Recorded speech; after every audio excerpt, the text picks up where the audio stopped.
Hello guys, welcome to टेकी यासर की YouTube channel. और guys finally Samsung ने आज इंडिया में अपने दो नए बजट सेगमेंट के स्मार्टफोन लॉन्च कर दिए।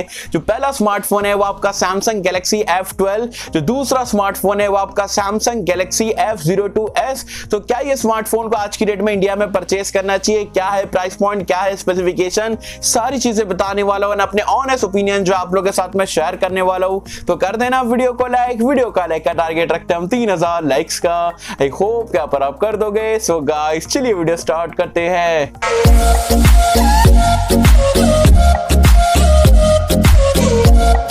फ्रेंड्स वीडियो स्टार्ट कर लेते हैं और सबसे पहले बात कर लेते हैं यहाँ पर सबसे छोटे भाई के बारे में, जो कि है सैमसंग गैलेक्सी F02s। तो मैं आपको एक क्लियर वर्ड में यहाँ पर इसका आंसर दूंगा, वीडियो को ज्यादा बड़ी नहीं करूंगा। ये टोटली जो अमेजोन पे बिकता है ना सैमसंग गैलेक्सी M02s, उसी को 100% रीब्रांड करके फ्लिपकार्ट पे यहाँ पर F02s के नाम से यहाँ पर बेचा जाएगा।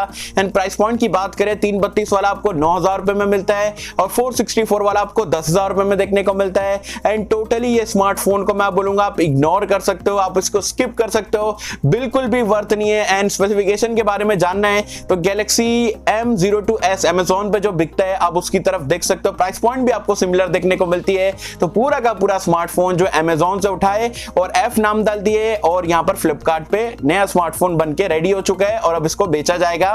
तो जो आपका F02s या M02s बेसिकली ये आपको परचेज नहीं करना है, बिल्कुल बेकार से स्पेसिफिकेशन आपको ये प्राइस पॉइंट पे देखने को मिलते हैं। अब थोड़े इंटरेस्टिंग डिवाइस की अगर हम बात करें तो वो है सैमसंग गैलेक्सी F12। जी हाँ, अगर हम इसके स्पेसिफिकेशन की बात करें तो यहां पर भी सैमसंग ने पूरा का पूरा स्मार्टफोन आप बोल सकते हो रीब्रांड कर दिया है। जो अमेजोन पे सैमसंग गैलेक्सी M12 कुछ दिन पहले लॉन्च हुआ था, उसी को पूरा का पूरा स्मार्टफोन रीब्रांड करके फ्लिपकार्ट पे F12 के नाम से बेचा जाएगा। पूरा का पूरा स्मार्टफोन सेम है।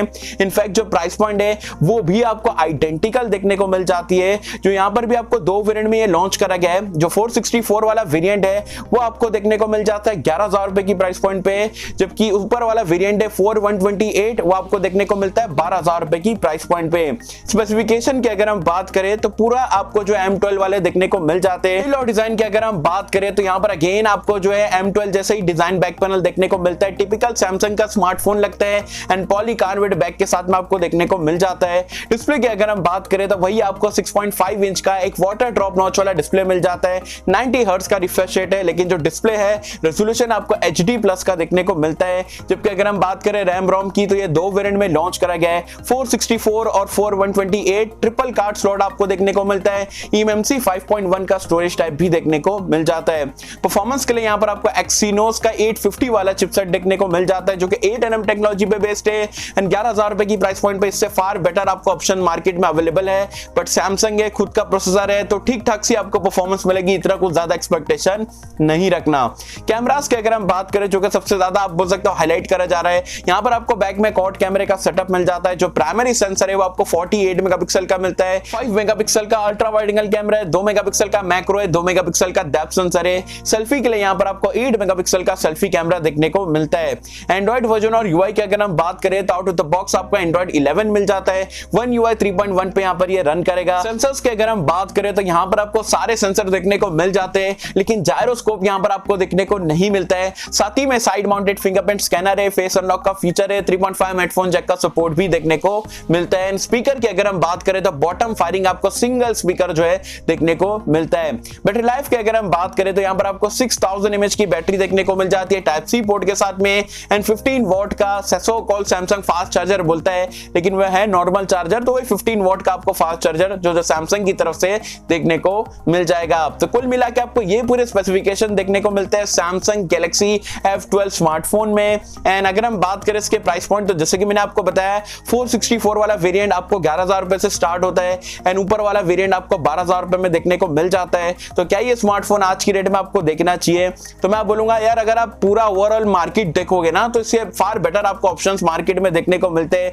जिसके Redmi Note 10 हो गया, 1-2 हजार बढ़ाओगे तो Note 10 आपको इससे फार बेटर ऑप्शन मिलता है। Poco M2 Pro जैसा स्मार्टफोन देखने को मिल जाता है जो कि 720 A90G चिपसेट, ग्लास बॉडी वगैरह देखने को मिलते हैं।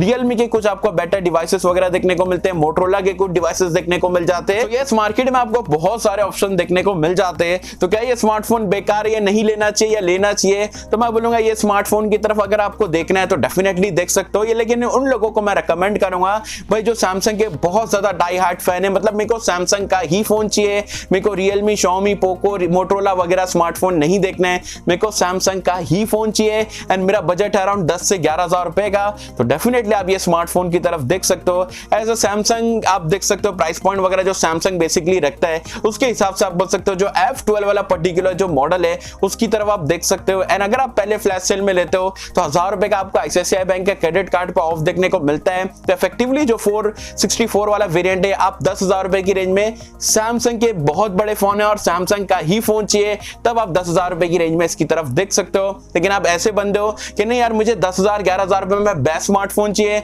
तो मैं बोलूंगा स्मार्टफोन को स्किप करके कोई और स्मार्टफोन की तरफ देख सकते हो। तो गाइस ये थे मेरे ऑनेस्ट ओपिनियन यहाँ पर ये दोनों स्मार्टफोन को लेके। तो मुझे कमेंट सेक्शन में बताना आपको दोनों स्मार्टफोन की प्राइस पॉइंट कैसे लगी एंड क्या ये स्मार्टफोन आपको वैल्यू फॉर मनी लगते हैं, नहीं लगते हैं, क्या आप ये स्मार्टफोन की तरफ जाओगे, इससे बेटर ऑप्शन आपको मार्केट में देखने को मिलते हैं। जो भी आपके ऑनेस्ट ओपिनियन है मुझे बताना नीचे कमेंट्स में। सो आई होप कि आपको वीडियो पसंद आई होगी एंड कैसे अगर आपको वीडियो पसंद आए तो लाइक करें, शेयर करें, चैनल को सब्सक्राइब कर देना।